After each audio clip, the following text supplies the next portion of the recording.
harming the environment.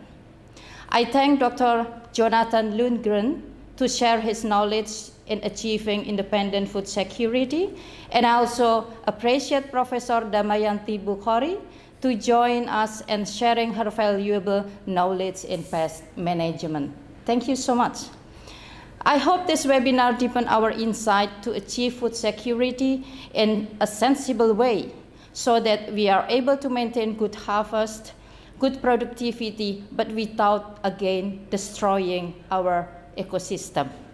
Last but not least, I thank the committee, this gentleman around here, for their hard work for this webinar, especially to Dr. Ihsan Nurkomar. Thank you so much for his commitment in conducting this event. Thank you and have a fruitful discussion. Assalamualaikum warahmatullahi wabarakatuh.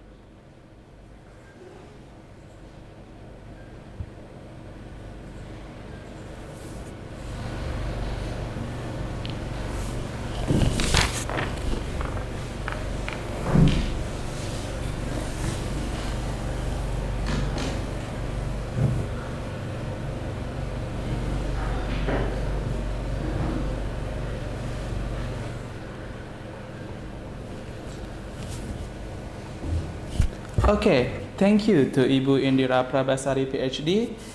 So, as he said that in this webinar, we want to give insight how ourselves to manage our farming in our home or another small scale, so we can help government to reach food security, national food security. So we here already have Dr. Jonathan Lundgren from Blue Desert Farm. He will talk about regenerative agriculture, how the system can regenerate in the system so we can get like plant, also animal husbandry to make in system so we sustain but we regenerate. So before we start, Jonathan, can you hear me?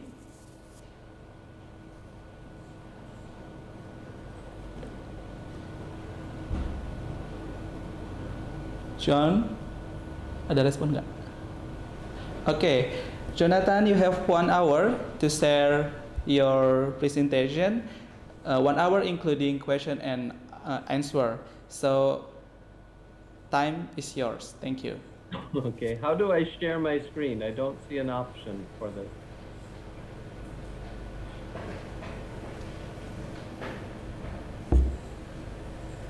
Am I allowed to share my screen?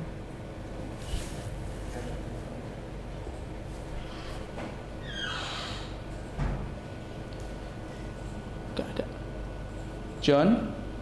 Hello? Can you start your presentation? Can you hear me?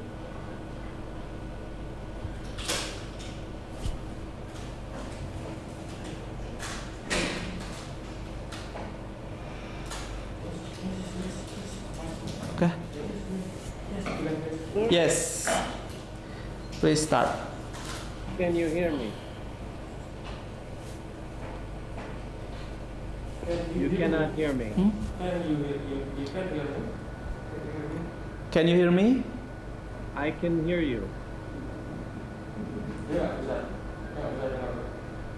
Can you hear me?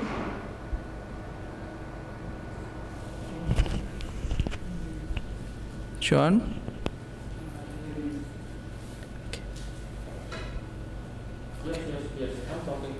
Yes, yes. Aku nggak dengar.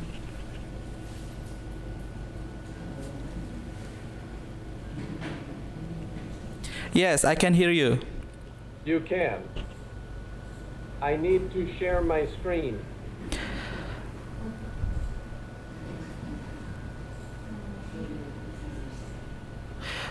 Okay. Yes, we can hear you. Oh, bentar, bentar. I need to be able to share my screen. Maybe you can share your screen to start your presentation. I don't have the option to share my screen.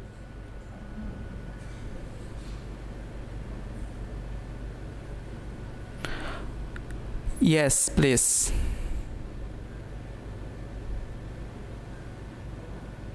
Ah, okay, now I have more options. Share Oh, screen. please give him permission to share screen. Already. We already give you permission. I have it now. Okay.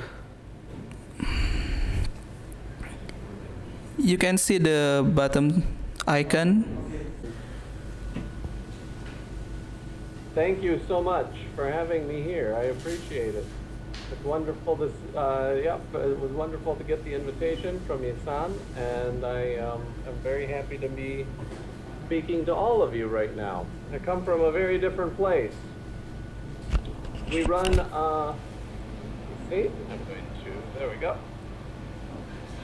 This is my farm. This is our research farm. We conduct a lot of science on regenerative agriculture and the benefits of insects on this farm.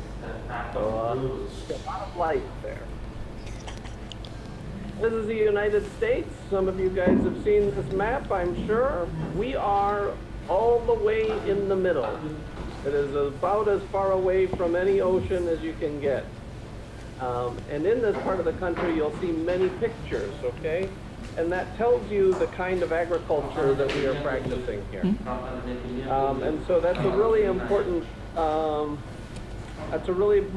thing to consider when understanding the context of this presentation.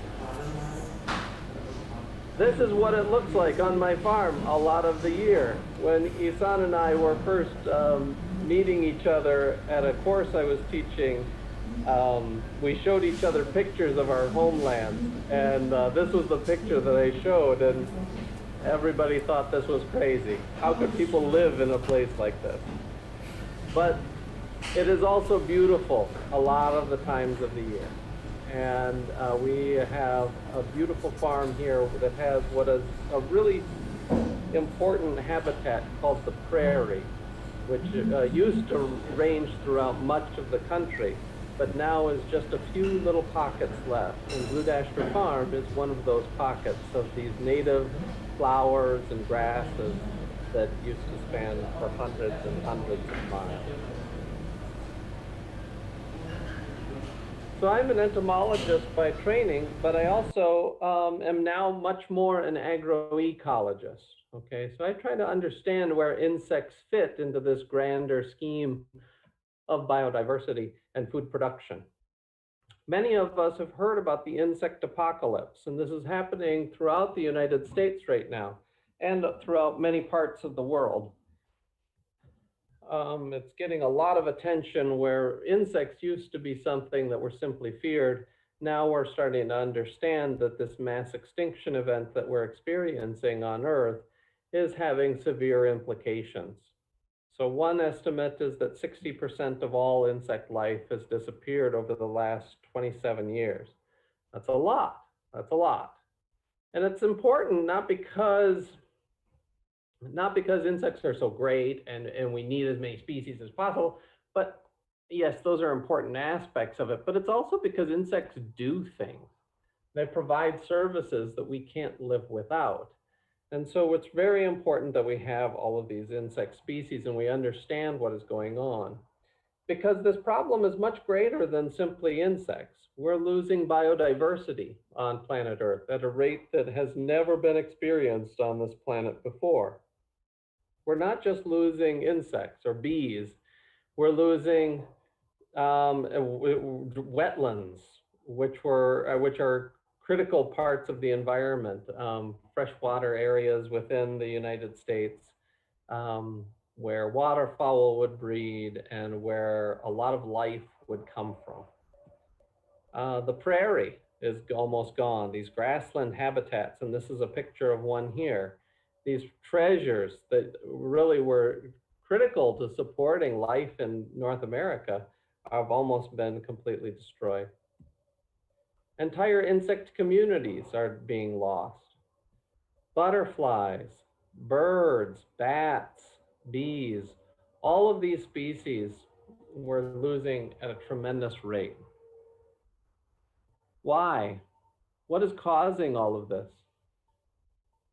The central problem in North America is right here. It isn't soybeans. That's the crop you see right here. It isn't soybeans, it's how we're producing our soybeans. In the United States, and this model of agriculture is being is sort of pushed around the world as large agrochemical companies and agro industry has extended its reach, is pushing these industrialized food systems far and wide. And the consequences is being felt in the areas where these industrialized food systems hit first, namely North America. And so if you watch very closely to what's happening in North America right now, because this is what many parts of the world are going to be experiencing very soon. Agriculture has become much too simplified. It's not that we're producing food. We can produce food. That's really important that we do produce food. But we have to be very careful in how we do it. Because if the way that we produce our food eliminates the natural resource base that we require for food production, then the long-term resilience of our society is really at risk. What am I talking about when I say too simplified? Here are some statistics from the United States. This is the percent of the total land area of our country. 5% of the land is devoted just to corn production. That's one species. Another 5% of the total land area of the United States is devoted just to soybeans. 2.5% to wheat. And another 3% is to hay, alfalfa, lucerne. That means that 15% of our country is planted to these 4 plant species.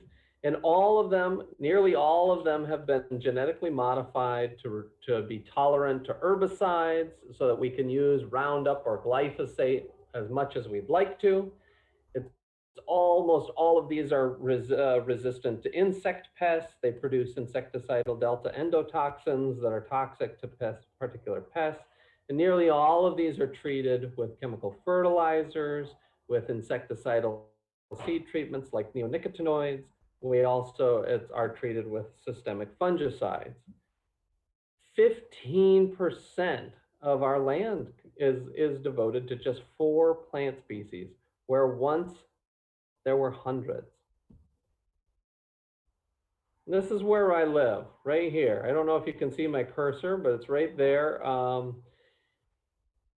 Green is soybeans and yellow is corn. This has become a desert, right? We now produce in the heartland of our country, 90% or more of the land is devoted to 2 plant species.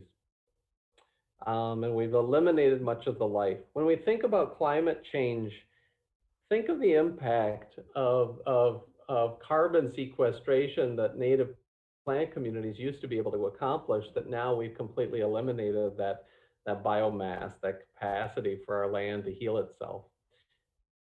Our farmland is really one of the primary tools for fighting major planetary scale problems like biodiversity loss, like climate shifting, like environmental pollution. When you eliminate the life from a farm using agrochemicals, the only way to maintain these systems, when you eliminate the life from your farm, that life used to do things. It used to drive the productivity. When I refer to life, I'm talking about insects, sure, but I'm also talking about microbes in the soil and mycorrhizal fungi and other organisms that are closely associated with plants, plant species themselves, birds, mammals, all of these things, all of this life is how that system functions. And when you eliminate it and replace it only with your crop species, then you are setting yourself up for failure. Because the only thing that can survive within that matrix is the pests of that focal crop. Okay. So when you eliminate life from your farm, you have to replace the functions that life used to do using agrochemicals. Maybe it's fertilizer, maybe it's insecticides, maybe it's herbicides, fungicides. And the more that you use, the more you eliminate the life that from your farm, and so you're further forced. And so, by their very definition, a lot of these agrochemicals end up becoming a real addiction. And I ask people, the farmers in the United States, who wins in an addiction scenario? And it's not the addicts, right? It's not the farmers in the United States that are winning right now. It's the people who are pushing all of the chemicals on these farmers. So there's a lot of money that's being made in farming in the United States, but it's not by the farmers. So one way that we try to increase the productivity of a broken system in the United States is we start to treat the seeds. Farmers want things to be very easy, very simple. And so they plant these treated seeds. So soybeans, that's what plant species you're looking at right here. They're not grown yellow and green and pink and blue. They're treated with different chemicals.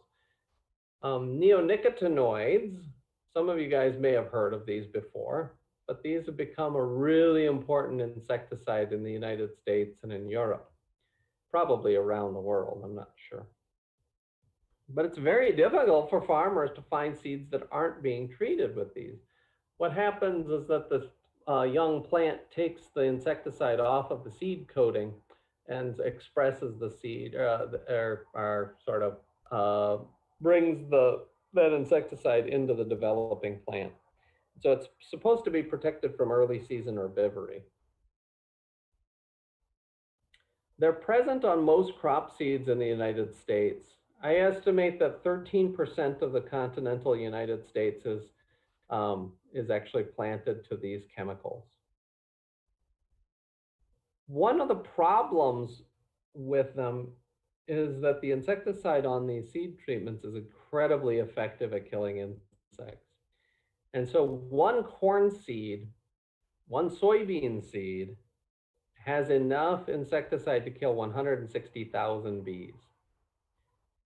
And we're planting 70,000 of these per acre, and we're planting that on a huge geographic footprint in our country.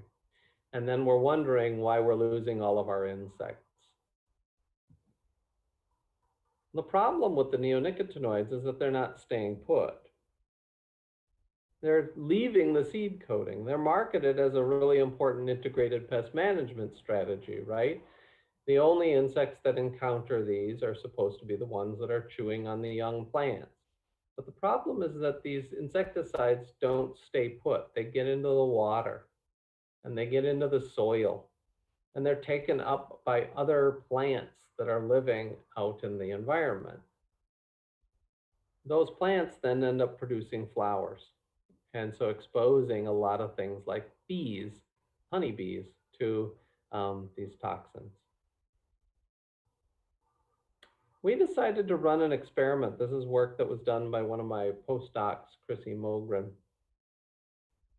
We decided to plant some flowering strips so that we could kind of offset the problems that are caused by seed treatments. So we planted these flowering strips next to cornfields. Some of these cornfields were neonicotinoid treated, and some of them had never been treated. They were called organic. And the idea was, well, if these bees are healthy and eating good food, maybe they can get a little bit sick from the neonicotinoids and not die, because we're losing a lot of bees in the United States right now. Our conservation strip had a lot of diversity, and a lot of people have asked me over the years, well, what kinds of plants should I plant in my conservation if I want to attract pollinators or predators or things like that? And the answer is very simple for me. It's diversity. You want a lot of different plant species. You want them to have different colors. You want them to have different floral architectures. You want them to have different heights. and the different flowering periods over the season. And usually, what you want is at least probably 8 to 10 species. And you can go as high as you'd like. But that's the goal of a conservation strip. None of these plants had ever been treated with neonicotinoids. So then we went through and we tested a bunch of different things from these conservation strips to see whether or not they had the neonicotinoid, which is named as clothianidin. We found that the leaf tissue in the conservation strips tested positive for clothianidin. So these are the different plant species down here on the Y and the X-axis down here. And this is how much of the clothianidin we found in their tissue. Just to give you a little bit of context, about 4 parts per billion is enough clothianidin to kill 50% of the bee population. So the LD50 is about 4 parts per billion. One of the really insidious factors with these neonicotinoids, though, is that they often work at sublethal doses. And so we end up seeing things like reproductive effects, like learning disabilities, autoimmune diseases in the bees at much lower concentrations, at 1 part per billion. So these values that we're finding in leaf tissue in our conservation strip are actually pretty meaningful, even though they don't look like it's very much. So we also collected some clothianidin from nectar. And the nectar is very difficult to get because in the South Dakota, we have a lot of wind. And the wind likes to blow the flowers around, and we have to use these little glass tubes to collect the nectar from the flowers. And that doesn't work very well. So we decided to let the honeybees be our nectar collection. And so they would drink the nectar from the flowers, and then we would catch them in a sweep net, and we would tear out their stomachs, and we would look inside of their stomachs at the nectar that they had just drank, and we quantified the amount of insecticide in that nectar. And what we found is that all of these 3 species that we actually found meaningful sample sizes for, because this was a very difficult thing, we found that there was 3 species that all 3 species that we tested ended up being contaminated with clothianidin. We ended up finding it in the honey, and we found it in the pollen that the bees were collecting. What was really surprising, though, is that number one, in the pollen that these bees were feeding to their larvae, they had 10 times the LD50 from what they were. So this was incredibly high concentration. But what was really, really surprising is that the untreated fields had just as much insecticide in those conservation strips as the conventional farms did, the ones that had been treated with neonics. That means that these insecticides are getting into the environment. They're getting into plants that were meant for conservation, and they're getting into us. So all of these, that's really important from a risk assessment standpoint. We need to take a step back and rethink how we consider pests. And that's what we practice at Ecdysis Foundation. That's our research entity, and Blue Dasher Farm. Pests are not the problem. If you have a pest on your garden or in your crops, then you are doing something wrong. Solve the problem, not the symptoms. Because if all we do is react to symptoms, we never get ahead. We have to make systems, farm systems, that are resistant to pests without a lot of inputs. What's been so exciting for me is that there's farmers who are doing this. They did it themselves on their own, oftentimes without any scientific infrastructure. They developed systems, and they were telling me about these, and they said, you know what, we don't have pests. And I said, that can't be. Your pests are inevitable. And they're like, We really don't. So I went out to their farms and it was true. What they were saying, what they were observing was true. They were farming differently, and as a result of their farming practices, they did not have insect problems. Kind of opened my eyes to the whole idea of how biodiversity works. And so we started to do some science on full insect communities and how insect communities are really essential in managing pests without pesticides. We adapted biological network theory for trying to understand how insect communities affect pest populations in maize fields, in cornfields. Much of our understanding of biological networks, well, you can think of biological networks sort of as food webs, trophic cascades, food chains that we sometimes learn about. These species interactions, when they occur at a significant level, you draw lines in between them, and those interactions end up producing outcomes. Much of our understanding of these biological networks comes from very simplified systems. We take a black plastic pot and we put a corn plant in it, or a different crop plant into it. And then we put a cage around it and we put the pest on there, and we might put some predators on there, and then we see what the interactions are. One of the problems with this approach, it really teaches us a lot about the mechanisms that drive these networks, but it ignores the complexity of real biological communities. So here's an example. So this is corn, and I'm going to talk a lot about corn today, okay? I'm sorry, but this is one of our dominant crops, and we've done a lot of agroecological work in this crop. And so I do think it's, hopefully we can take some of the principles from these cornfields and transfer them to the crops of Indonesia and Southeast Asia. So this is a food web, right? These are the corn plants, and then this is a stalk borer. It's the Austrinia. They're similar species, hits sugarcane, I'm sure, in Asia. Anyways, the stalk borers, once this European corn borer lives inside of the stalks, and so they can't be controlled very easily with insecticides. They're immune to these things. But there's these predators. These are lady beetle larvae over here, and they like to eat the eggs of the European corn borer. And this wasp, this parasitoid wasp, stings and lays its eggs inside of the caterpillars, and so develops inside like that. So what happens? Oh my gosh, this is a wonderful network. We can understand how these species interact, right? What if we remove this predator, this parasitoid wasp? What happens to the whole system? Oh my gosh, it might collapse. This is an actual interaction network from cornfields.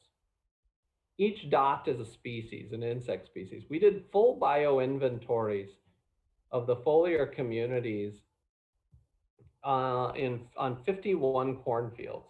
So it was a lot of work in order to produce. We had 107 species. There's 107 species in here. But what this shows you, this is a ball of spaghetti, right? This is a ball of noodles here. There's nothing that we can try to understand from this, right? So let's imagine for a moment, okay? Let's imagine that over here on the left, you see species number 80. Okay. Oh my gosh. That one is the pest. We hate species 80. We're going to spend all of our time and all of our resources to control species 80.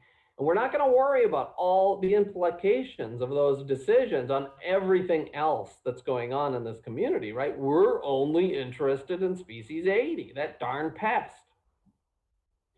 But when we use that approach for understanding biodiversity, and we ignore the complexity of insect communities, we forget that the only reason that you have outbreaks of species 80 of your pest is because of all of the interactions that are going on in the rest of this food web.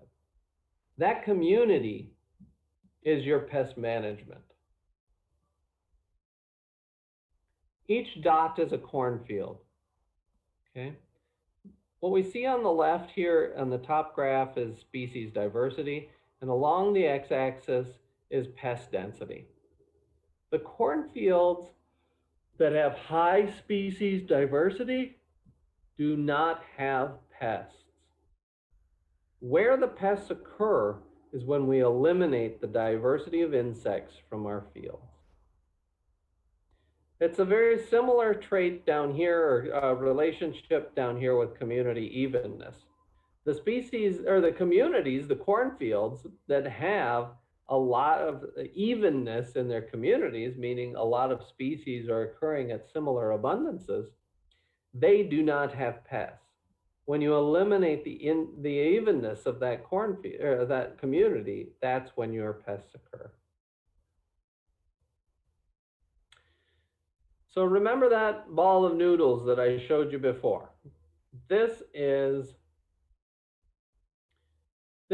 some of the main components of that community that I've teased out. And I teased these out into these different graphs just to show you the main components of a community where there's very few pests, okay?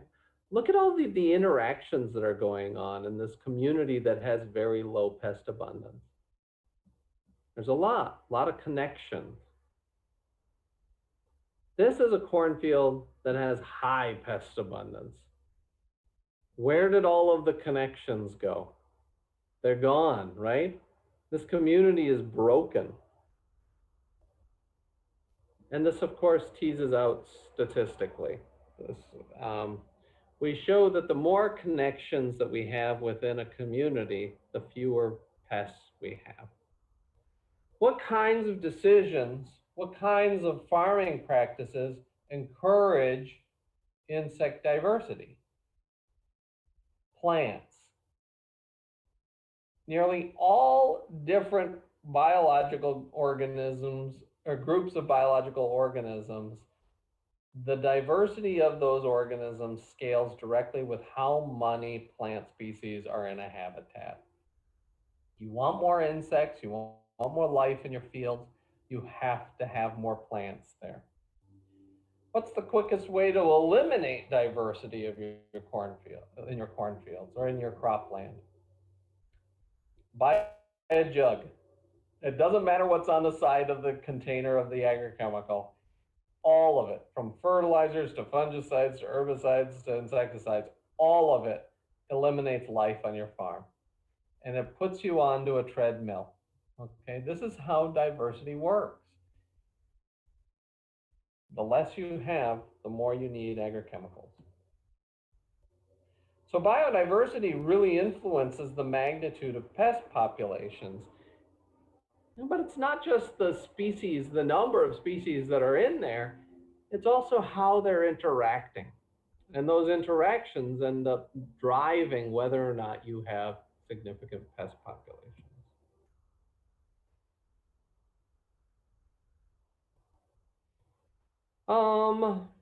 So biodiversity with the easier way to be and also more specific to the most attractive species to learn. So biodiversity is life, right? It's microbes, it's fungi, it's insects, it's all of the different species. Is it just beneficial or pests? It extends far beyond that because those are human-made terms, aren't they? Just because we don't understand the function of an insect species, it may be a small fly or a small beetle. Just because we don't understand what they're doing out there doesn't mean that they're not important. In fact, what our data shows is that they are important and in ways that we don't always understand. So it's not always about finding a magic predator like a coccinellid beetle or a lady beetle. It's It's not about always finding a parasitoid wasp or an ant species that's the best one. It's about how all of these different organisms interact.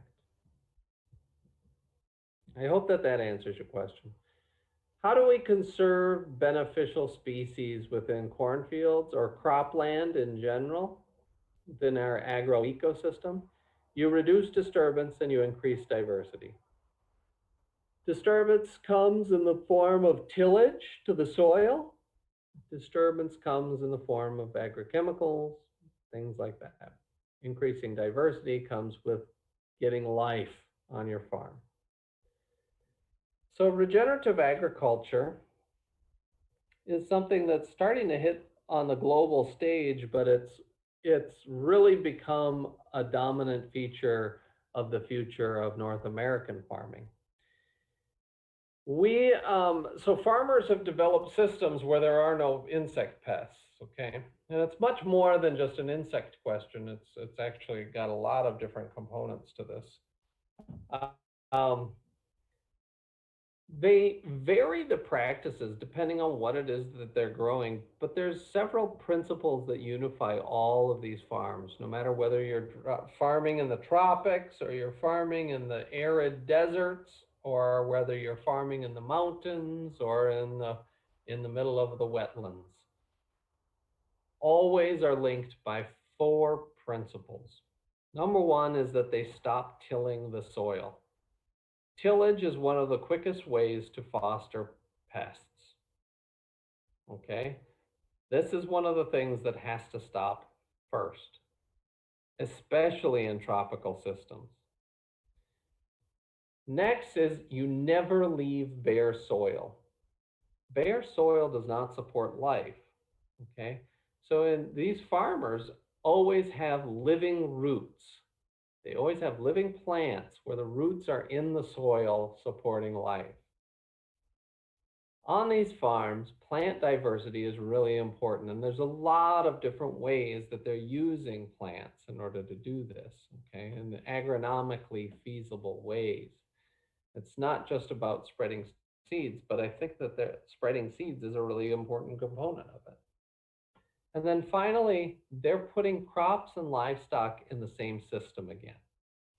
In the United States and around the world, farmers have worked very hard to separate livestock from cropland.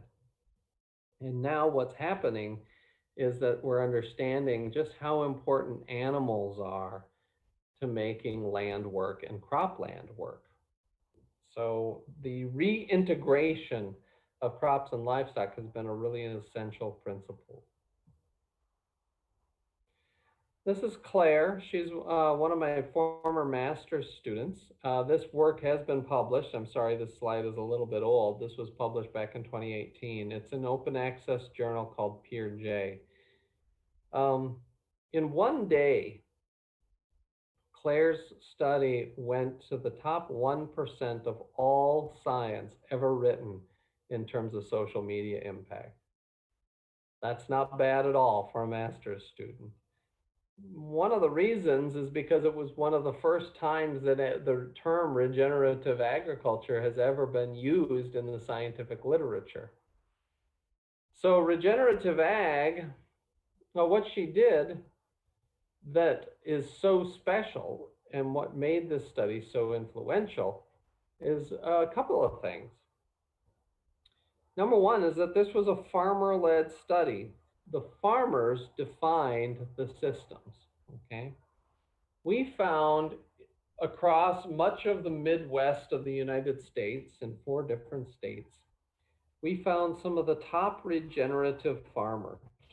And we asked them to show us their cornfields, and they did, and we studied those cornfields. And then we asked them to point us to their neighbors who are conventional farmers, but were very successful conventional farmers. And so we did, and they did, and we sampled those fields. So this was best management practices as defined by the farmers themselves. This was a regional focus, and this was a systems level project. It wasn't just focused on insects, because insects are just one piece of the puzzle, aren't they?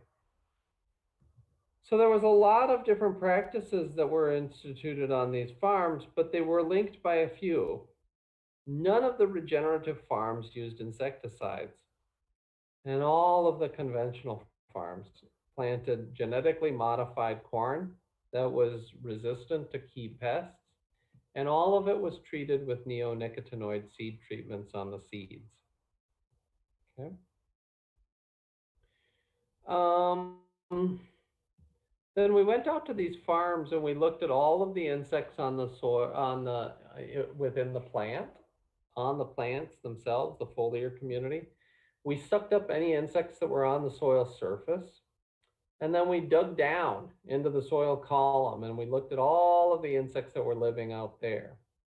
And we looked at the yields, and we looked at the profits on these different cornfields. This is what we found. The insecticide-treated cornfields had 10 times more pests than the cornfields that had never seen insecticides. Let that sink in for a minute, because that was exactly the opposite of what I was taught in graduate school. I was taught that pests were inevitable. What these farmers told me or taught me is that pests are not. If you are designing your system correctly, you do not have pest problems. We've since documented the same pattern in almonds out in California, in rangelands in the southeastern United States, and up in the northern plains of the United States. And now we're looking at all of the different cereal crops from Canada all the way down through the central swath of the country. And we keep on finding this same effect. Pests are an artifact of a broken system. The yields were a bit lower, and that wasn't necessarily by necessity. Some of the top yielding farms on this study actually were regenerative, but because this is so new, we end up seeing a little bit of a yield drag on the people that haven't quite figured it out yet. We've since shown this in other systems because this data is actually getting a little bit old now. We've since shown these systems in that the yields are not necessarily in decline as a result of a regenerative model of agriculture. So even though there was a yield drop, the profits in the regenerative farms were twice as high. And that's really important, okay? This was done because it was a good business decision, not because of some ideology like, oh, we believe that agrochemicals are horrible or something like this. These farmers were successful because their product was worth more. They were spending substantially less money on input costs, and they were marketing their products. So regenerative systems, under these systems, everybody wins. It's actually a really great model. It's one of these few instances where consumers win because the nutrition of their food increases, because that's directly related to soil health. The farmers win because they're making more money. The health industry wins because they don't have to spend so much keeping people healthy. They're eating a healthy diet again. So many different aspects of society ends up winning in this situation. What was really surprising to us is that the yields were not correlated with how much profit was made on these cornfields.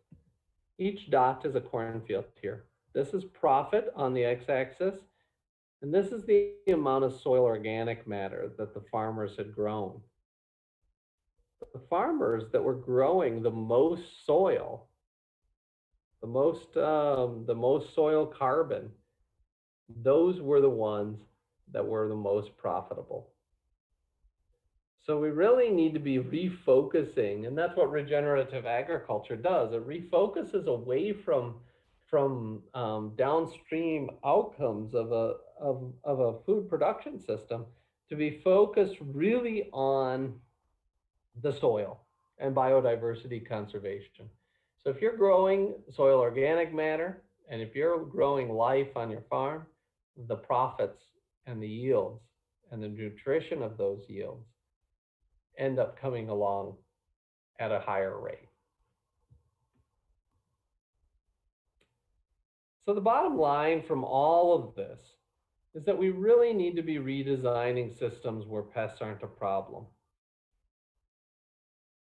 We need to be replacing key processes back into agroecosystem in ways that increase the productivity and the health of our cropland and our farmland in general.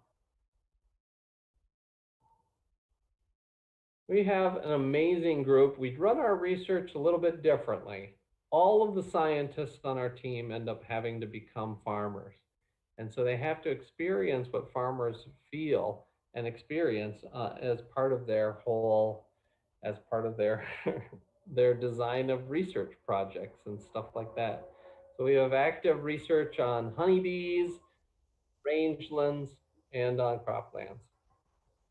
If you'd like to learn a little bit more about us, here's our website.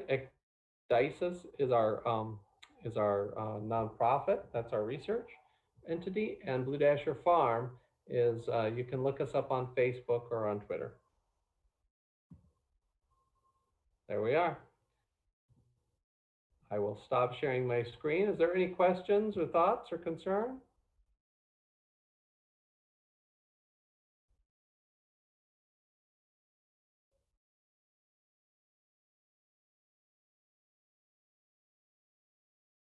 Yeah. For participant, if you have any question, maybe you can click the raise hand or directly talk. I think we need to, in order to reduce disturbance, it starts with the soil. We need to stop tilling the soil. We need to stop cultivating the soil. After that, we need to include more plants and animals into our food production. These also, in addition to increasing, the productivity of a farm, it also increases the resilience. It gives you additional products that you can sell.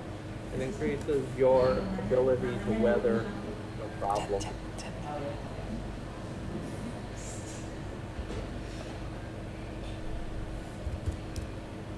Okay, we have one question.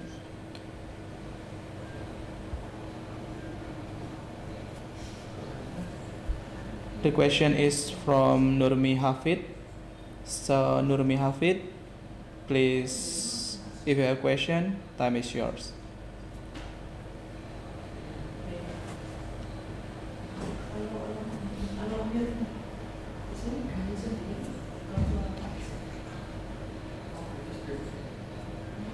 Hello, Nurmi Hafid.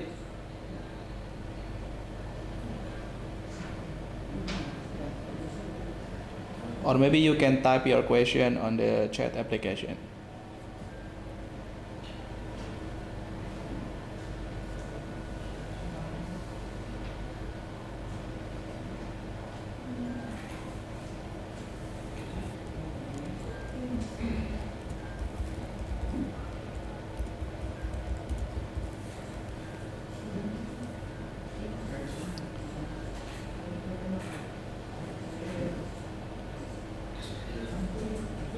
Hello?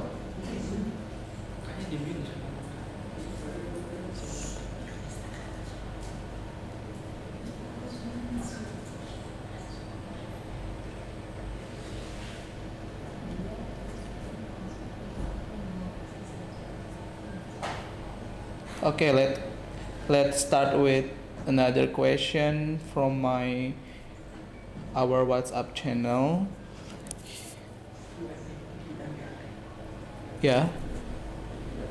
John, are you finished? Pardon? We will start the question and answer session. Yeah, I'm looking forward to it. Okay, so here we have 3 questions. The first come from our staff. This is about insect apocalypse. This is happening now. And Are you guys experiencing this? yes, pardon? Yeah, you are.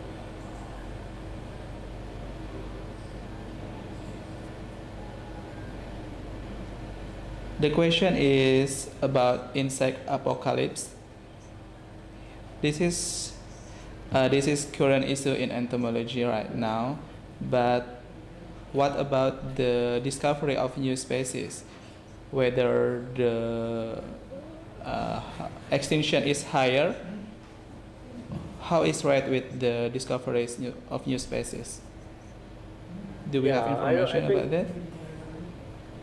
yeah, that's a good question. Certainly, we're discovering new species all of the time.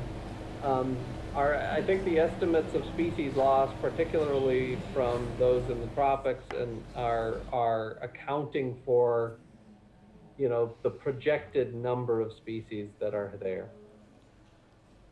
Okay. So, and the next question is about bee. How far bee collapse disorder affect honey production in the United States? Um, how big are the what? How far bee colony collapse disorder Hmm. affect honey production in United States? So the bee declines in the US have been interesting to watch. We lose in the United States, we lose approximately 150% of the nation's hives every year. So we lose all of the bees and then we requeen them and we lose 50% more. Wow. So this is a huge problem that we're facing right now. Mm-hmm. Um, it has, the beekeepers have been able, so there's fewer and fewer beekeepers, and they're getting larger and larger, the few that are surviving. But even those are starting to collapse right now too. So right now, honey production has been kept up, but the profits of the beekeepers have been declining substantially. Okay. Okay. And for last question, this is about your presentation. This is very interesting topic. So we need to redesign the system and keep in mind that pest is not problem. But the question is very interesting. How we face the pest attack in large number, such as grasshopper attack in India lastly. This also happens sometime in East Indonesia. What should we do? Can we use pesticide or how to manage the phenomenon like that? Yeah, that's a huge problem, isn't it? I think that we need to, so this is where the diversity of a farm becomes really important. And having multiple revenue streams coming in on a farm. So the having livestock would be an example of something that farmers could do in order to weather these problems. Um, healthy soils are also going to allow those plants to resume growth and to compensate for defoliation that a large migration of grasshoppers might end up inflicting on the crop. Are pesticides an option? I don't begrudge farmers using insecticides, okay, if they absolutely need to. But understand that that has long-term implications for the resilience of your farm. Okay. Okay, John, can you see the tab of question and answer? There are three questions there. So if you can find it, please answer the question. Okay. How do we? Okay, so I answered the first question, I think, when I first stopped speaking. Okay, thank you for your presentation. It's really great to see your work. My question is on pesticides. What is the impact of the pesticide used by your neighbors to your farmland? Does it still affect your farmland? This is a really important issue. So the best we can do is manage the land that we own, right? Most of my bees every year on Blue Dasher die, and it's because the neighbors use insecticides. And so we have been designing our farm and seeing changes on our farm, but it took 3 years before the pesticides were finally out of there. We can still be adversely affected, though, by the neighbors. I don't know what else you do, though, honestly. I mean, I think we can't, yeah. We can only be responsible for the place that we own, right? And hopefully our practices and our information end up making it to the neighbors. And that's something that we've also experienced on Blue Dasher. The neighbors are starting to change. How to convince farmers that their soil health is very important in increasing profits, as you say. Boy, that's the question that we ask ourselves every day here, because this is a really this is really the central issue that we're trying to face with Blue Dasher and Ignite the Foundation. I think that we take a strategy, number one, that's good science, that's at a systems level, is extremely important. And so having impartial data will influence people. We also understand that data sometimes is insufficient, and farmers don't necessarily want to listen to the scientists, but they will listen to other farmers. And so our strategy has been to try to use farmers as mouthpieces to get the word out and to change other farms in their communities. And I think that those are two elements that are pretty important.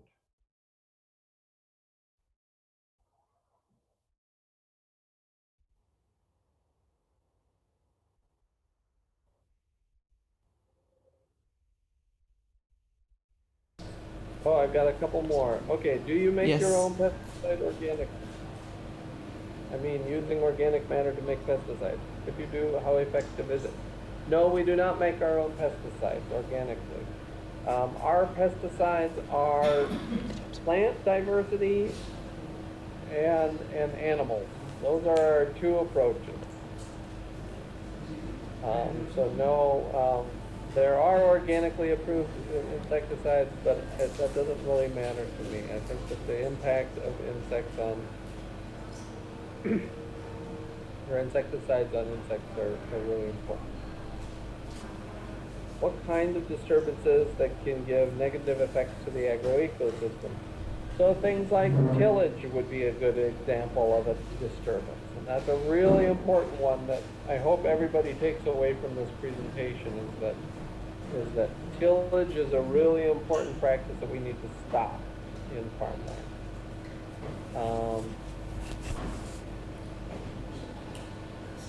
Okay, let's see here. And then can give negative effects. So we've got a question in the chat that looks like how to count insect attacks based on species. I don't understand that. Calculate the gain and damage caused by attack. Okay, know, John. maybe... I think you still have another two questions in the question and answer tab from Endah Daningsi and also for Anna Kusumawati. Okay, I tried to answer Anna's. That was the one about convincing farmers, and we were interested in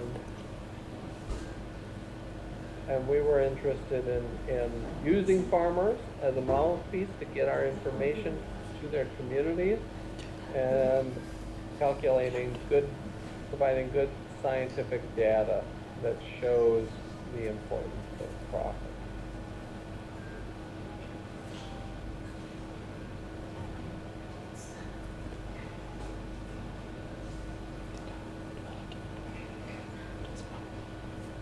Okay, so that's all the questions that we have. I think we don't have any other question. So John, do you finish to talking about your topic? I think so. Well, thank you so much. It was great to see you again, Isan, and thanks everybody for listening. I really appreciate it. When you are in Yes, the United States, you can come and visit, and we will treat you very well. I'll be in United States soon. Okay, that sounds great. We will see you. Okay, so thank you so much, John, for your talk. Here we can learn that to build to reach food security, we need to redesign the system and keep in mind that pest not is problem, and we need to conserve them to to get more benefit from farming. Right? Okay, John, thank you so much. We will move to another question. If you want to stay, it's good, but uh, this time is yours. Okay, all participants, before we start uh, to our next speaker, let me check Ibu Dami. Are you ready?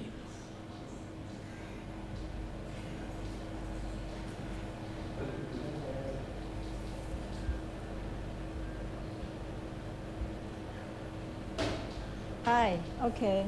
I've Okay. been unmuted. Yeah, I was muted before. I'm Yes. here. Okay. So, although John talking about farming, but he emphasized about insect, how important insect for agriculture. And here we also already have Professor Damayanti Buhori from IPB University. She will talk more about insect, human, and pest management. So, Ibu Dami, please, time is yours. Okay. Thank you, Pak Isan. It's really good to be here. Good to see you again. And thank you for. Can you hear me? Yes, I can hear you. Okay. Just wondering. Okay. Good morning, everyone. Pak Isan, thank you so much for the invitation, and it's a pleasure to be here with all of you, even though virtually. So the organizer has given me a title of Human, Insect, and IPM. So let me try to share the screen with you. Okay, can you see my screen? Okay, let me do something first, hide the screen. Okay. So this is a big subject, okay? We're going to talk about insect, humans, and IPM. So I would like to start with the topic of insect itself.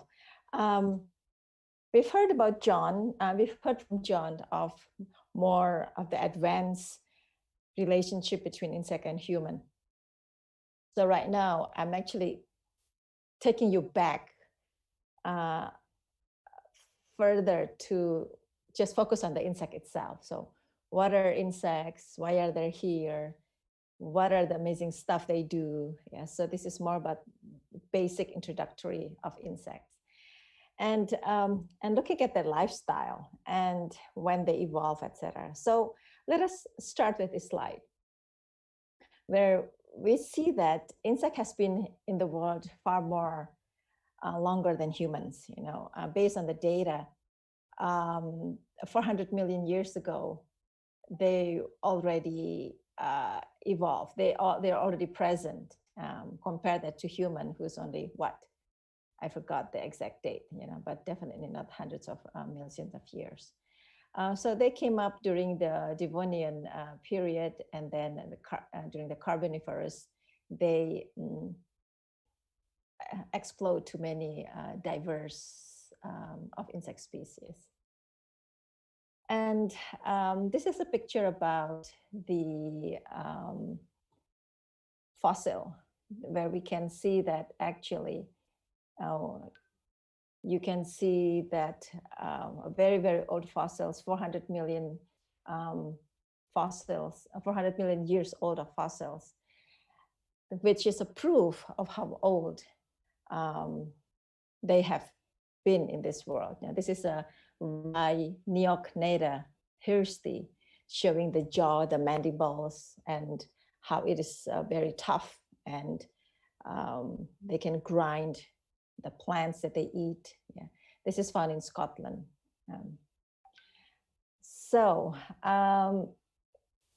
Just giving you a short overview. Okay, what are insects? Basically, these are three-legged animals, and their body is divided into the head, the thorax, and the abdomen. And you have they breathe using their spiracles, and they hear through their tympanum organ, etc. So this is just your basic anatomy of insects. Oh, why can't I? Okay. The classification of insects. So they belong to the phylum Arthropod, and Insecta is also called hexapod. There's three-legged animals, and they're divided into different subclasses. Now, the insect orders are, some says there are 28, 29, 25, 30, and if you count with the extinct species, there's actually 30 orders.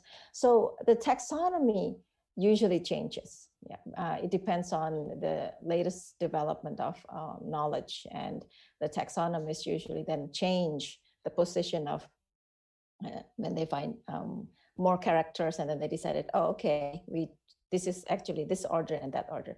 So basically, right now, there's about, I think, 28 insects orders. However, if we count with the extinct one, there's about 32 insect orders in the world. And they're the most varied of all invertebrates, and they can live everywhere. They have gregarious or solitary lifestyle. They can be active by day or by night. And abundant-wise, there's data that shows that there's about 10 quintillion. Could you imagine how many zeros are there? Yeah. So abundance-wise, they're the most abundant animals on Earth. And if we look at the different orders, you have the Lepidopterus, which is the butterflies and the moth. You have the flies, which are called the Diptera. You have the bees, the Hymenopterans. You have the beetles, the Coleopterans. Altogether, Coleopterans comprises the biggest orders of the insects. And then the Leps, Hymenoptera. Although I have a friend who's a Hymenoptera specialist, he said that for sure, he thinks that it is the Hymenoptera that is most diverse than Coleoptera. The reason is no one is doing research, or the people who are doing research on Hymenopteras are very small number of people. That's why you only find 30% of the Hymenopterans right now. But actually, if you look at the real nature, he thinks that Hymenoptera is the most diverse compared to other orders. And this left is a picture of the monarch butterfly. This is very famous from USA. This is the monarch butterfly that migrates every year from North America to Mexico. And when they fly, it's like hundreds of thousands, and then they cover your trees, and it's just beautiful. I mean, I've never seen them myself, but I just look at the video on the internet. So we've learned about insects in a nutshell very quickly, that they're the most diverse. There's many, the abundance is also very big, and their lifestyle everywhere. Now, what about Indonesia? How many insects are there in Indonesia? Well, first of all, how many insects are there in the world? Now, scientists estimate that there are about 5 million insects in the world. When I was a graduate student, May Birnbaum was my professor of ecology, and at the time, the estimate is about between 5 to 30 million of insects. But that was 30 years ago. So right now, the data is more about 5 million of estimated insects in the world. And from those 5 million insects in the world, Indonesia so far it has been documented that there are about 250 species of insects in Indonesia. 10% of them are beetles. But you know what? I think Indonesia has much more than 250,000 species. Why don't we know all of them? Well, because again, not a lot of Indonesians are doing research on insects. Not a lot of Indonesians are doing research on taxonomy.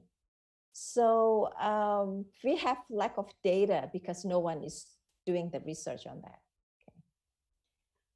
Now, let us talk a little bit about the bizarre world of insects. You know, when you look at insects, you just think that, oh, these are just pests. They are small.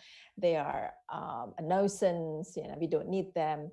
But let us look at the bizarre lifestyle. It's just the amazing life of them. First of all, this picture is about kutu busuk. Yeah, everybody knows kutu busuk. Yeah, or Simicidae, the bed bugs. Yeah. When you think of a bed bugs, you just thought, they just make you gatal-gatal. Yeah, they will bite you and then suck your blood. But when you look at the way they reproduce, it is very interesting because their reproductive behavior is known as what is called the traumatic insemination. Ya, inseminasinya traumatik gitu.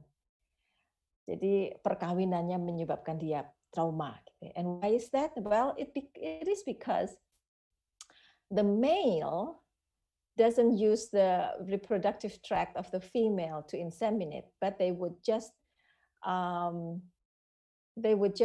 insert their genitalia, and then the sperm, they will just pierce the female abdomen with their hypodermic genitalia, and then ejaculate their sperm into the body cavity of the female. So that's why it's called traumatic insemination. So this is a bizarre lifestyle, but that's what happens with the bed bugs. And then the aphids, or kutu daun in Bahasa Indonesia. Yeah. Do you know that the aphids actually has two types of reproductive? You know, when human beings, we always reproduce sexually, right? We have to mate and then you can get babies. But in aphids, you can either not mate, which is asexual. So they just give birth without mating. Yeah, they can just, that is what is called parthenogenesis. They lay their eggs without having a male aphid around. In sexual reproduction, they need the males to reproduce eggs. So in the asexual reproduction, they don't have eggs at all, but they just give birth to small aphids. But in the sexual reproduction, you have eggs. So there are these two lifestyles of aphids. Okay, and then this is the water bugs, yeah, kumbang air, water bugs. Here in the picture of the left, you see a view of the water bug without eggs. You know, it's just normal body. Yeah, you see the wings, the head, the thorax, etc. And then on the right, you see something on the abdomen, right? And what are those? You know, well, those are the eggs. And you might think the females would have the eggs put in their body, yeah, their upper wings. But it's not. It's actually the male would allow the female to stick her eggs on his back. And so this is the male, the father of the eggs, you might say. So the female, after they mate with the male, then they would lay the eggs on the upper part of the male's body, and then the male would carry them around. Why does he let the female do that? Well, it's to ensure that his eggs, or the eggs of the female that has been fertilized by him, can survive. So this is a father taking care of the children, making sure that they will be able to hatch and become a small version, or that will become his children and then be able to reproduce, etc. So I would categorize this as a bizarre lifestyle. And then, of course, everybody knows what this is. This is the mantis, the praying mantis. Do you know that the praying mantis, when the male and the female mates, then if the male is not careful, the male will be eaten by the female. So after they mate, the male has to run very quickly, because if not, the female will capture him and eat him. And from an evolutionary point of view, the male, he's willing to sacrifice himself because he dies for the protein of the female, so the female can lay eggs, and the eggs are fertilized by his sperm. So evolutionary wise, he already reproduced, and that's fine for him to die. So again, this is a bizarre lifestyle, because mating can be very dangerous for males, because if you're not careful, after you make love, then you die. Okay, and manatees are known for as a very, very good predator. Here in this picture, you can see a mantis capturing bird. Could you imagine? So actually, it's a predator that can eat small birds, like a hummingbird. And this is some picture of the mantis eating the bird. Yeah, so this is amazing. Okay, this is a picture of a grasshopper, and you might think, okay, what's so special about grasshopper? We have grasshopper everywhere in Indonesia. There's also a lot of grasshopper. Well, my point is that I think I would like to tell you a story about how far the grasshopper can jump. There's been a study to look at when you see how far they can jump and compare that to the length of their body. They can actually jump 20 times its length. So this is quite far, 20 times its body length. So this is because their hind leg is such, so that it can make this jump very, very far. And if you compare that to a man, to a human being, that means a man will be able to perform a jump over a 5-story building. Could you imagine? Or 100 yards in just 3 hops. So if you compare that to a human being, then you know how great the ability of this grasshopper to jump. Jumping 20 times your body size. That's quite amazing. Okay, this is a cute picture of a papilionid. Just want to show you some cute pictures that larvae of papilionids can actually take forms, various types of forms. In these pictures, you can actually see them if you on the vegetation, you might see, okay, this is a bird poop, but it's actually not a bird poop, it's actually caterpillar. So these are camouflage done by the papilionid, so they cannot be discovered by their predators like the birds. Okay, and there's a lot of this moth here in Indonesia. It's called the Creatonotos. And you see the back of the abdomen, you say, oh my God, what kind of structure is that? Well, actually, this is called a chormata, and these are the scent organs. The scent organs meaning that they can emit volatile compounds. It's like, it's a pheromone, and it is used to attract their mate, so that they can mate and make babies, make eggs. So this gland hormone is outrageous, but I think it's very beautiful. This is another story about an ant and the exploding ant. There's a certain colony of ants called Colobopsis explodens.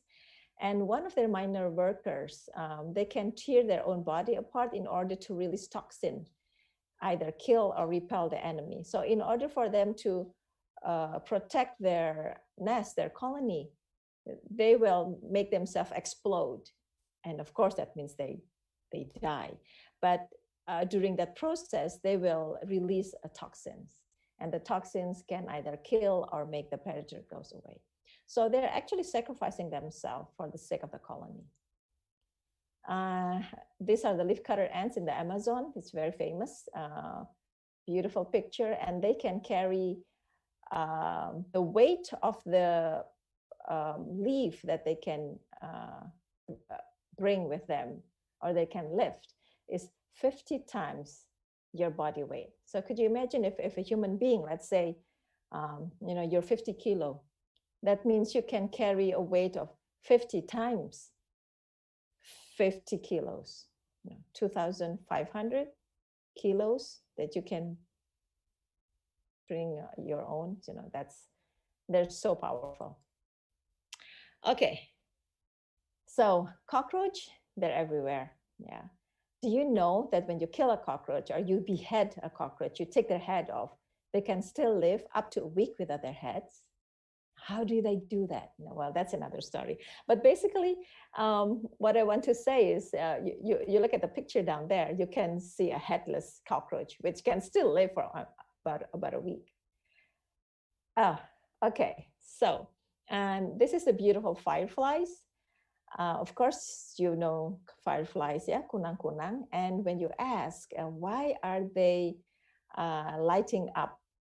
Why do they light up their abdomen? What is the purpose for having this light coming up, emitting from their body? Well, actually, it's to invite their mate. Again, this is a calling for reproduction. So their communication is through light. So when you hear there are crickets communicating through sound, in kunang-kunang, in fireflies, they communicate through their lights. So it's beautiful.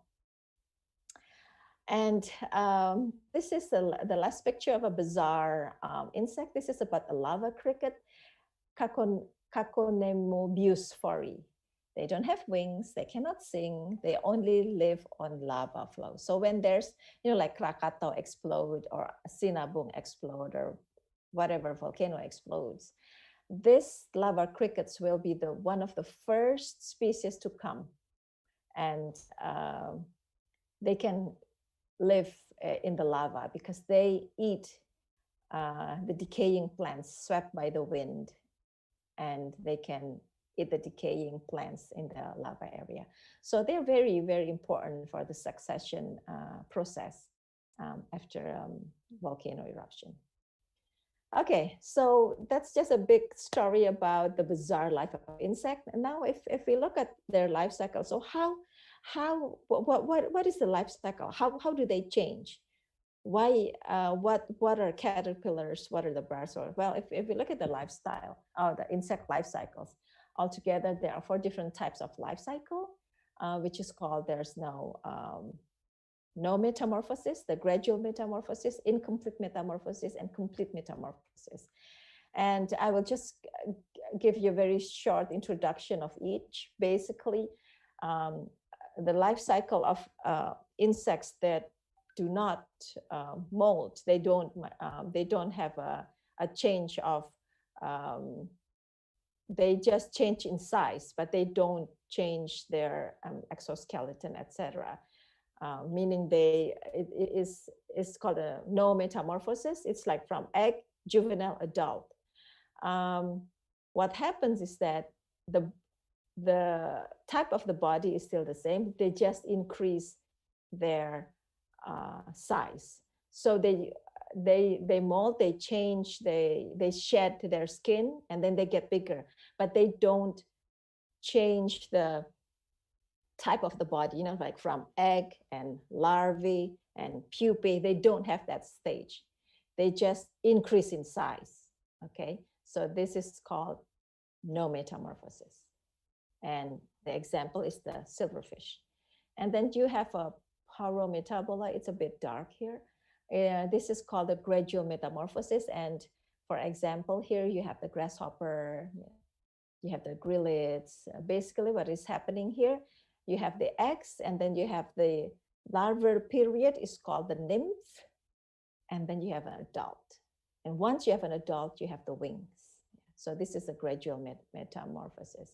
And then you have the metamorphosis, or what is called incomplete metamorphosis.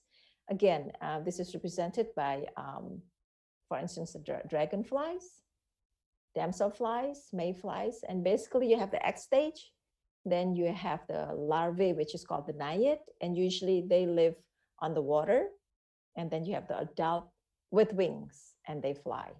Okay, and then lastly, you have the complete metamorphosis, or the holometabolous, which why is called complete, because you have the whole complete stages of each type of larva. From the egg, you have the egg, then you have the larva, and then the larva changes its stage. Larva 1, larva 2, larva 3, larva 4, depending on the species. And then you have the pupae, and then you have the adult, which has wings. Okay, so these are the insect life cycle in a nutshell. And then there's also the hypermetamorphosis, which is an example of the blister beetle. Why they are called hypermetamorphosis? Because they have more than one larval stage. Okay. So where does insect live? Everywhere. You can find them on the desert, you can find them on the grassland, you can even find them in the Arctic. Kutub Utara, yeah, in the Arctic. You can find them in the forest, everywhere. You can find them in the fresh water, yeah, and especially in the agriculture area. Now, Indonesia, with its diverse habitat and rainforest, it's a ground for many types of insects. And lately, several years ago, a scientist found the world's largest bee, which is thought to have been extinct, but now it was discovered again. And this is called the Wallace giant bee, inside a termite's nest in the tree. So it lives inside the termite's nest. And when it was found, people were just excited that, okay, it's not extinct, you know. And beetles, Indonesia has tremendous diversity of beetles, yeah. And I'm sure that if more and more people are doing research, we will find many, many new species of beetles in Indonesia. And this is just to show you, in the Washington Post, there was a cover one day telling a story about 98 new species of beetles discovered in Indonesia. And we're sure that actually we can find more than 98. Especially if you go to Papua, for instance, you know, there are still many things to be discovered there. Okay, so that's just a quick overview about insect. And now we're going to talk about human-insect relationship. Now, if we look at insect as insect, we don't see them as having negative or positive impact. It's just insect. Now, and we see them as herbivore, carnivore, pollinator, you know, and that's a neutral terms, you know, herbivore meaning insects eating plants, carnivore meaning insect eating meat. Pollinators are basically pollinating. But once you put human into relation with insects, then you have this past verb coming in. So the word pest coming in. So what are pests? Well, pest is basically anything that makes economic loss, causes injury to agriculture products. So that's from the eyes of humans. They can cause a damage for our plants and cause crop failure, or they can be a nuisance because they suck our blood. That's also called pests. Or they are in your house, like the cockroach, and can distribute, you know, disease or something. And then they can become the vector of disease. Yeah, so those are household pests and agriculture pests. So when you look from the view of human beings, there are beneficial insects and there are pest insects. Now, the majority of insects are actually beneficial or even neutral. Maybe only 1% are pests.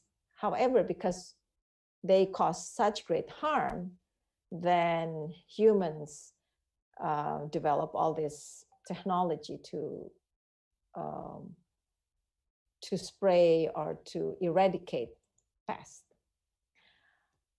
And in addition to that, when we look at from the beneficial point of view, insects are actually food. And we know that there are many cultures who has insects as food, like in Thailand.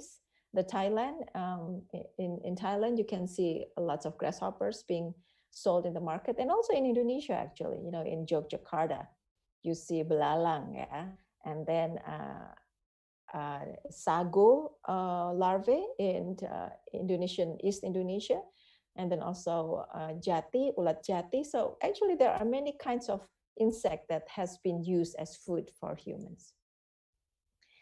And the FAO has actually said that they foresee that in the future, insect can take the role as a protein resource for humans in the future. And insects have also been known from the history. It can help human or society in health.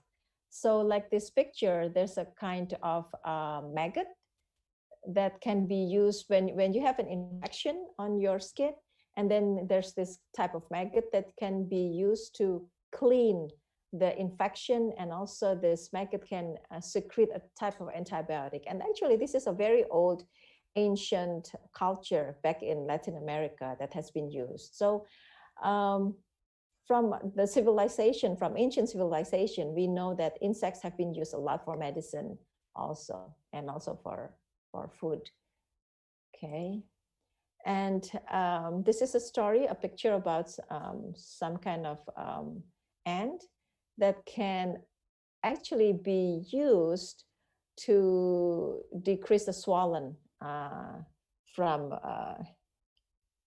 a human that has been bitten, and then they become swollen. Then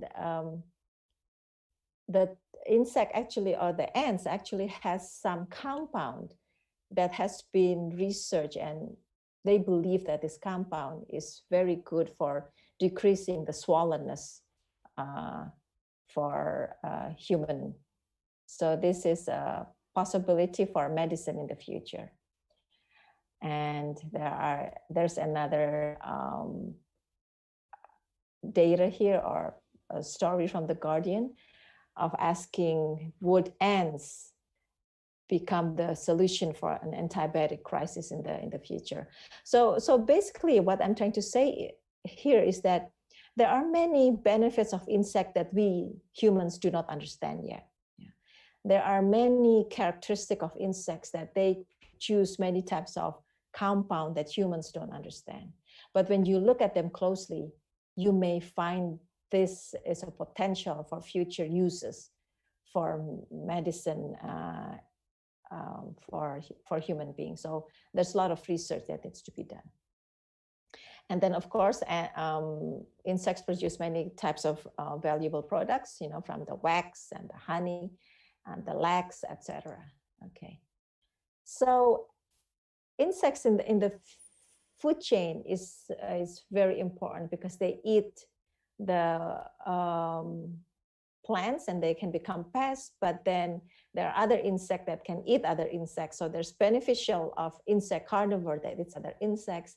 And then of course the pollinators, etc. So when you look at the food chain and what the insect plays, the role in the food chain, is that insect has a place in each of the food chain. So they have a very important place in the food chain because they fill up all the types of the food chains, from the herbivore, the carnivore, the decomposer.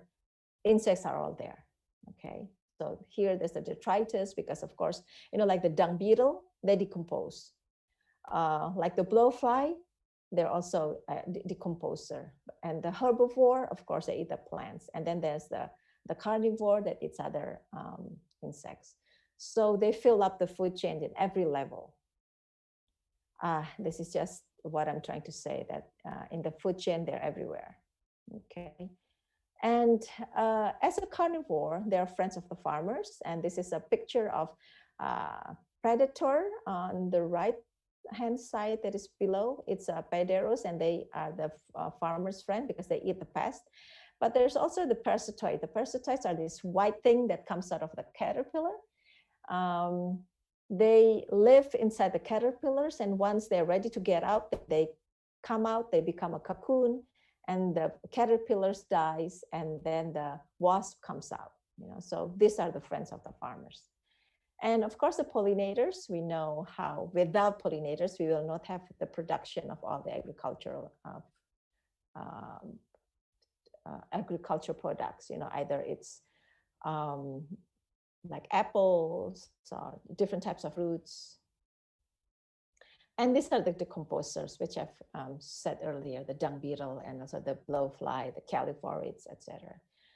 It's very good to have them because they're, for example, in Australia, there was a problem of a dung from the cattle, I think about 100 years ago, because they introduced the cattle to Australia. And then the fauna in Australia, they cannot decompose the dung as fast as the dung beetle because they don't have dung beetles there. So then they introduced the dung beetle from Africa to Australia, and then the problem of the cattle dung was overcome. Okay, and insect as pests in agriculture and houses. I've already said that earlier. And basically, insects will become a pest when they reaches the quantity and the quality of the products, agriculture product. They transmit disease. They become annoying to you because they suck your blood, etc. So this is the same. So the question is, how can pests? How do pests build up? Why are there pests? And basically, it's because when, as John said in his presentation before, when you have a monoculture, you have the same type of crops over thousands and thousands of hectares, then that will be very easy for the pests to become dominant, and they will become pest outbreaks, especially because the natural enemy cannot keep up with the abundance of the pest itself. Then pests can also build up when you have new varieties coming in, or there's a climate differences, or plant breeding is breeding just for production without looking at the ability of the plant to counter the pest attack, etc. So there's a whole array of factors how can pests build up in the ecosystem. And basically, if you look at the pest triangle here, the pest buildup depends on the type of crops, depends on the environment. The environment here is meaning the climate and also the natural enemies. So if in this pest triangle, if everything is on the side of is beneficial for the pest to build up, then the pest will build up over time. So there needs to be a time for the pest to build up, and then it will become a pest epidemic. Okay, the effect of the economic impact of pests is there will be a crop failure, this decrease in the quantity and quality, and then your product will be rejected by the exporters. And this is just to show when there's a big damage in the field here in Yogyakarta, the pest damage in the rice, and then in the jagung, in the corn. It's just devastating. And these are the pests in the houses. The termites, that's the majority are the termites, and of course the cockroaches and the mosquitoes. And also there's this Vespa, which makes their houses on your house, and then they can sting you and cause health issues.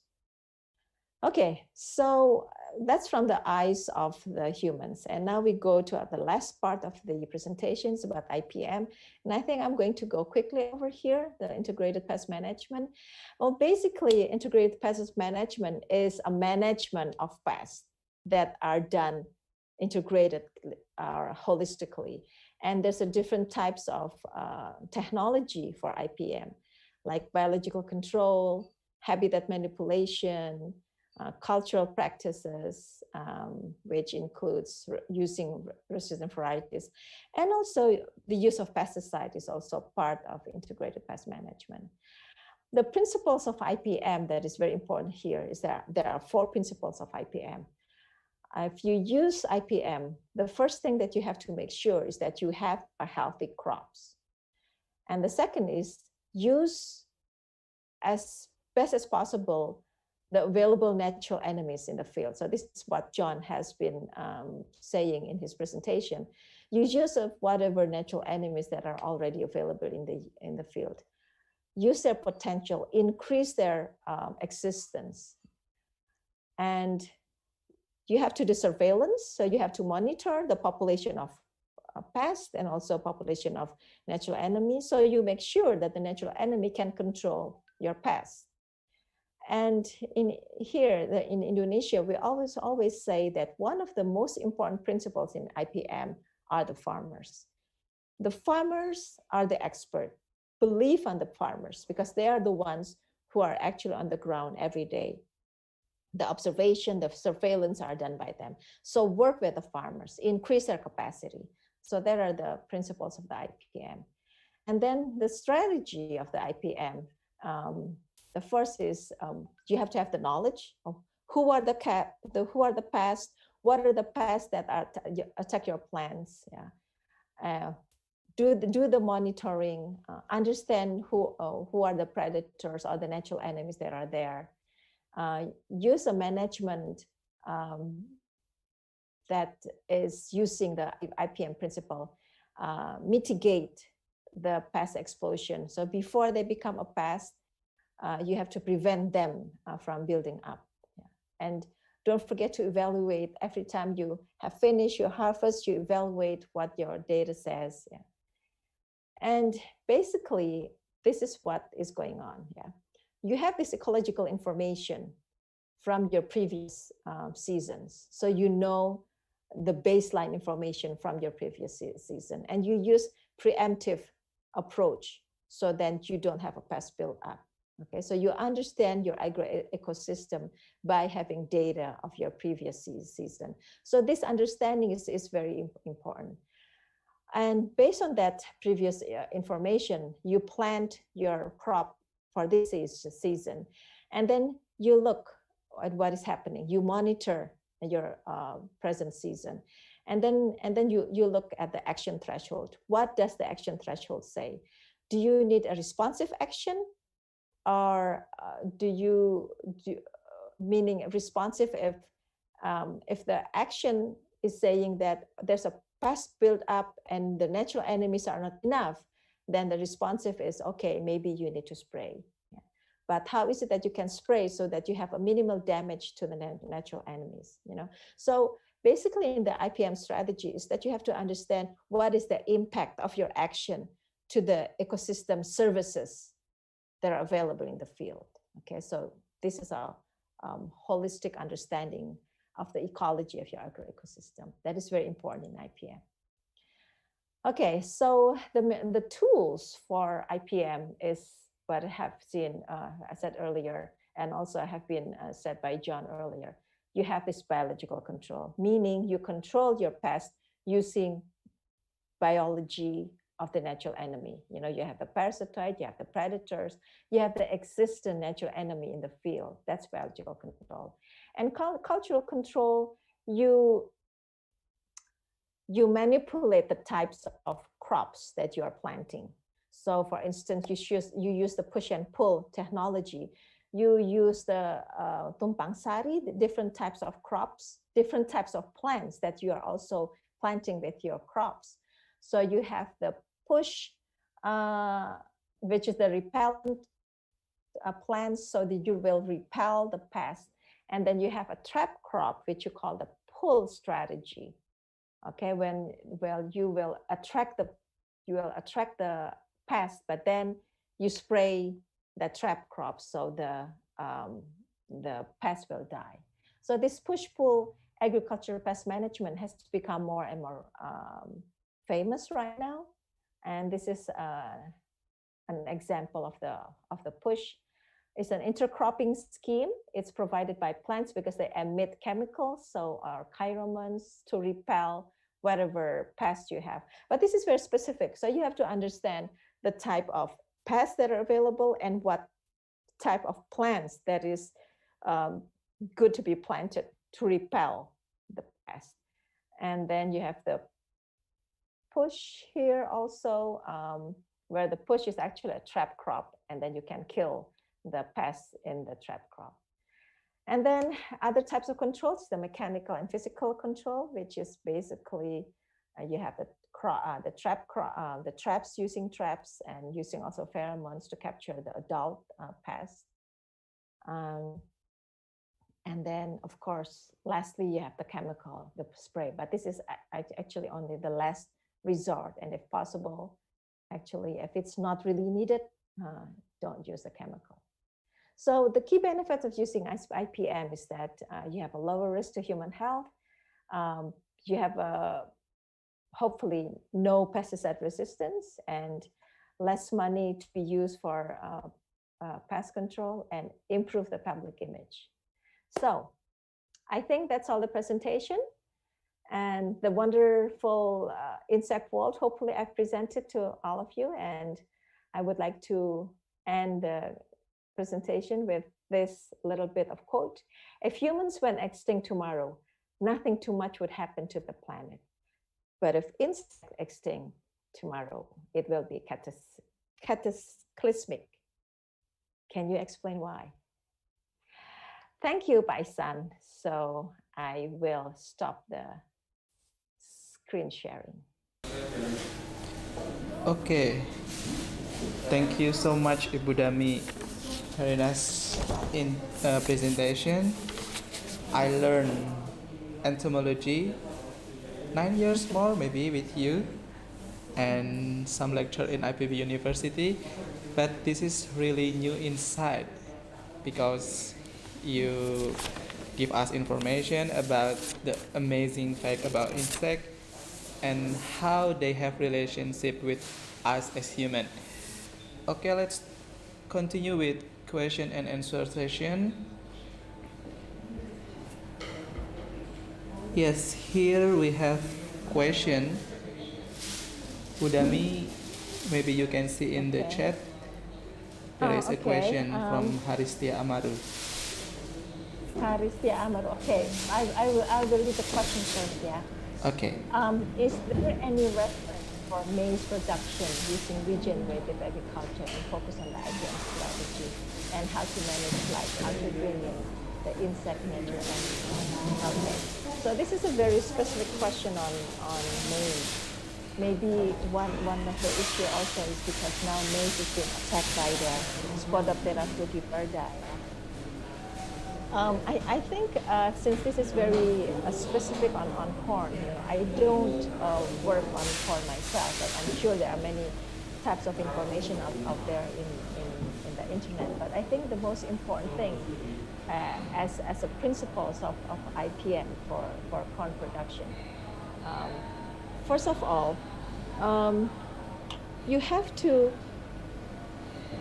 use the multiple cropping strategy. The push and pull is very important. So first of all, when you plant the corn, try not to use just a monoculture corn. Use corn that is also being planted with other types of crops that you know is a repellent of the Spodoptera frugiperda, for instance. And then use also the other types of plants that you know will attract the natural enemies. Now this is where specificity comes in. As I said, I don't work with corn itself, but I'm sure there's many information out there on what are the most appropriate plants to plant together with the corn. But the principle is there. Use the push and the pull and make sure that you monitor so you know which are the pests and which are the natural enemies. And make sure that the predators are already there before the pest comes in. So you have to use surveillance and monitor to make the armies, the natural enemies are basically the armies available. So for instance, you can start also by releasing the egg parasitoid, okay? Use Trichogramma egg parasitoid or Telenomus egg parasitoid because you know that there will be increasing population of eggs of Spodoptera in the field. So before they come, release the natural enemy of parasitoid, egg parasitoids. So that is the part of where sustainable agriculture comes in, because you have this whole armies of natural enemy that are already exist before the pest comes in. Okay, so that's my answer, Pak Isan. Okay, I'm totally agree with Professor Dami because multiple cropping is the key about push and pull system. Maybe currently I'm doing a research on cucumber and soybean system, how the insect and natural enemy can interact, because soybean can release chemical that can attract natural enemy that are working on. So let's see the result. So the next Wow. question. Oh, okay, Budami. Yeah, I really like to hear that you're doing this research. So yeah, share your information with all of us. Yeah, Looking sure, forward to it. I will. And then another question from Bapak Sutardi, maybe Ibu. Okay, yes. Insect pest control questions with light trap. So this is a question on light trap. Is it justified based on the recommendation? This is difficult. This is a very good question. Light trap.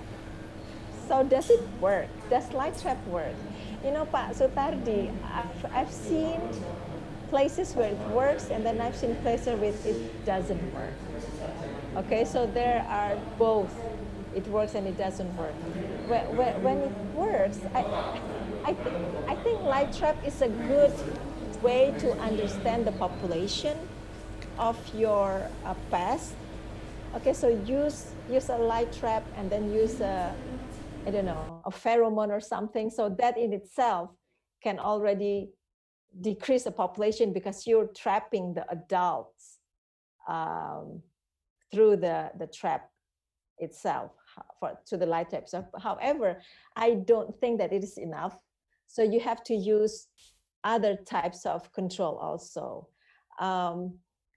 If what you are attracting is actually the females, that is good, because then the females are actually what is making the damage, right? So I believe that yes, there are some use of the light trap, but if you really want to have a very quick result, then you have to combine that with other types of control. So basically the light trap in itself is not enough. Okay, you have to combine it with other type of control methods.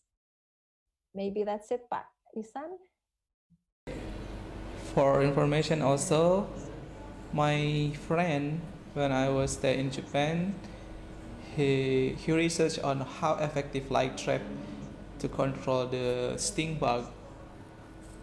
The plant, I forgot about the plant, but he used LED lights on the variation of color, and different color have different effectivity on controlling the pest.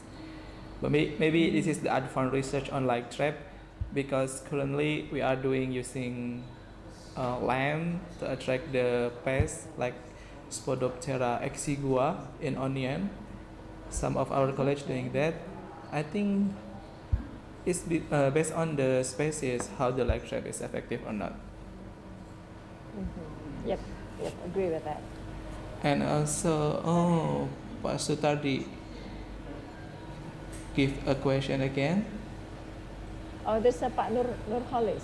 Oh, Nurholis. Okay. Let's try Pak Nurholis because the time is almost up, and let's try Pak Nurholis here. Yeah, I think I already answered about this color. Oh yeah, okay. Pak Isan already answered that, so that's good. Okay, and Pak Nurholis. I'm Nurholis, your student falsafah science. Oh, okay. Halo Pak Nurholis. Good to see you again. Same as usual, it's always very interesting to hear explanation, and today we are talking about the insect. I am trying to relate to Jonathan's explanation before about regenerative system, and my question is, what is the proportion of insects, I mean beneficial and destroying insects in agro-ecosystem, so that we don't need to use insecticide? Ooh. Pak Nurholis, this is a very difficult questions. Very difficult question, but very good question. Very good question. Okay, the answer is, okay, what is the proportion? I would like to say the best is you have a proportion of beneficial insects 80% compared to your 20% of pests. If possible, more than that. But if you have a 50%, then you will still have damage from your pests. So you have to have your proportion of beneficial insect more than the pest. And I would like to say it's best to have 80% proportion of beneficial insect. 70% maybe it's already okay, but you still have some damage. 80% would be best. But then the question is, if you have an 80% of proportion of beneficial insect, then what do these beneficial insects eat if they don't have any more of the pest? Well, the answer is there will always be other types of insects available that may not be a pest, but there will just be other types of insects that this beneficial insect can attack. So don't worry, if you have 80% proportion of beneficial insect, the beneficial insect will always be able to find their food. So, Paisan, that's my question, my answer. Okay, this is Panurholis. Do we are in the same class, in the falsafa science class? I forget. But Oh, okay. it's like familiar with that man. But I also want to add some answer to this question. Which one is higher, pest or natural enemy? It's also based on the type of ecosystem and also type of plant, because we are doing the research also in paddy fields, in cassava, and also in long bean. We are trying to compare in which ecosystem natural enemy is higher, in which ecosystem the pest is higher. It's difficult to conclude when the pest is higher or when natural enemy is higher, but for now we can conclude it depends on the agroecosystem and how we cultivate the farm so far. Okay, Great. maybe there is the last question, Budami.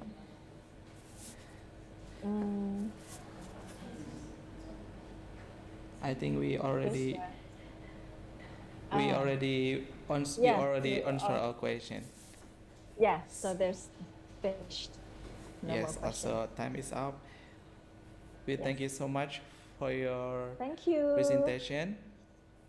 So for this webinar, I would like to conclude that from the speaker, although we're talking about farming, we can learn that how important insect in our life, especially in agriculture.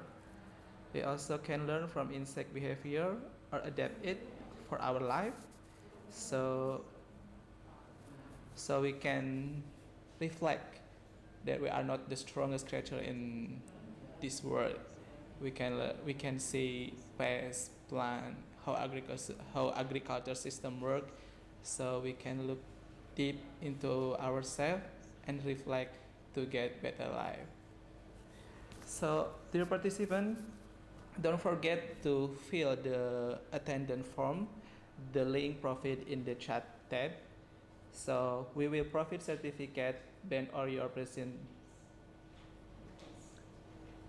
You will send the participant letter, and please fill the attendance form in the link in the chat, both on YouTube or Zoom application chat tab. So thank you so much for participating in this webinar. Don't forget to subscribe our YouTube channel to get an update on our next upcoming event. We will have international tropical summer school and also international conference on sustainable agriculture. Visit the website and please join us. Thank you so much, and we will have another webinar on August 22. See you again. Assalamualaikum warahmatullahi wabarakatuh. Waalaikumsalam. Thank you.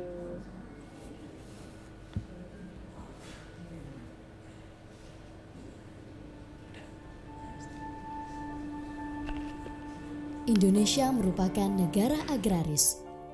Mayoritas penduduknya menggantungkan hidup dari sektor pertanian. Mata pencahariannya, konsumsi sehari-harinya, maupun pengatur kebijakannya.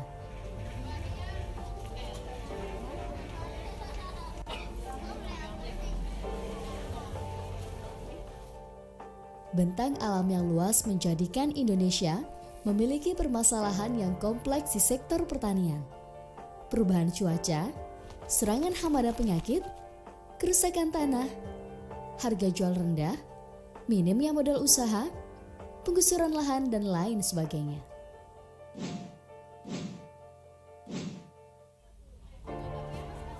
Permasalahan-permasalahan tersebut dapat dituntaskan melalui kemajuan teknologi di sektor pertanian. Dimulai dari bidang akademik.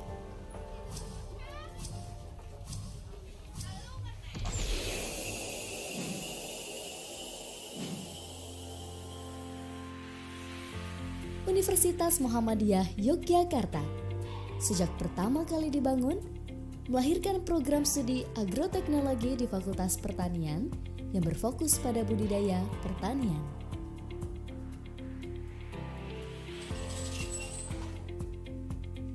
Program studi Agroteknologi Universitas Muhammadiyah Yogyakarta mengembangkan pertanian berkelanjutan berbasis kearifan lokal sehingga dapat menghasilkan lulusan yang dapat berkiprah sebagai pelaku bisnis pertanian, manajer, wirausaha pertanian, pendidik, dan peneliti.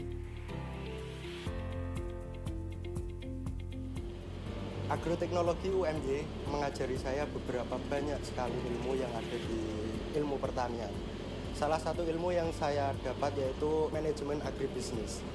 Ilmu tersebut mengajari saya mulai dari perencanaan hingga pelaksanaan produksi. Sehingga ilmu-ilmu tersebut sudah saya aplikasikan dalam dunia kerja saya sebagai manajer di PT Madu Baru Yogyakarta. Visi Agroteknologi Universitas Muhammadiyah Yogyakarta adalah menjadi program studi terkemuka yang berwawasan internasional serta memiliki keunggulan ilmu pengetahuan dan teknologi pertanian berkelanjutan berdasarkan kearifan lokal sebagai implementasi keislaman dan ketakwaan.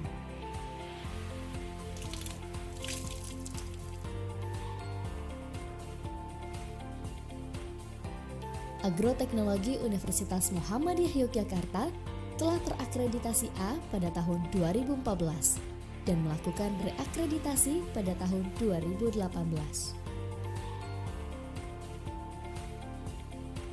Agroteknologi Universitas Muhammadiyah Yogyakarta membekali peserta didik dengan ilmu dan teknologi budidaya pertanian yang relevan dengan masalah-masalah yang sedang dihadapi masyarakat saat ini.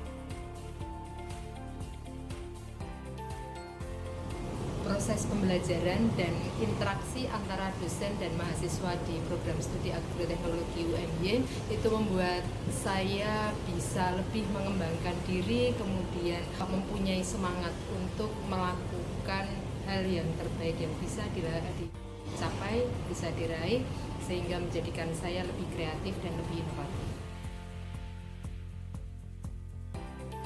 Penguasaan materi diperkuat dengan kegiatan praktikum di laboratorium dan di lapangan.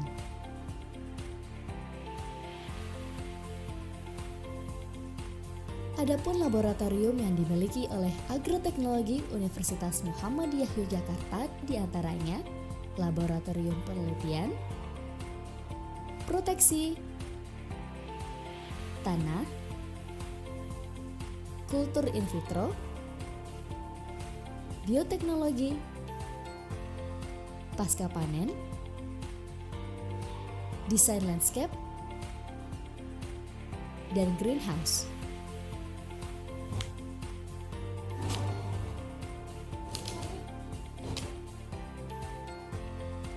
Agroteknologi menerapkan kurikulum dengan metode student-centered learning untuk menjawab tantangan kemajuan teknologi di bidang pertanian.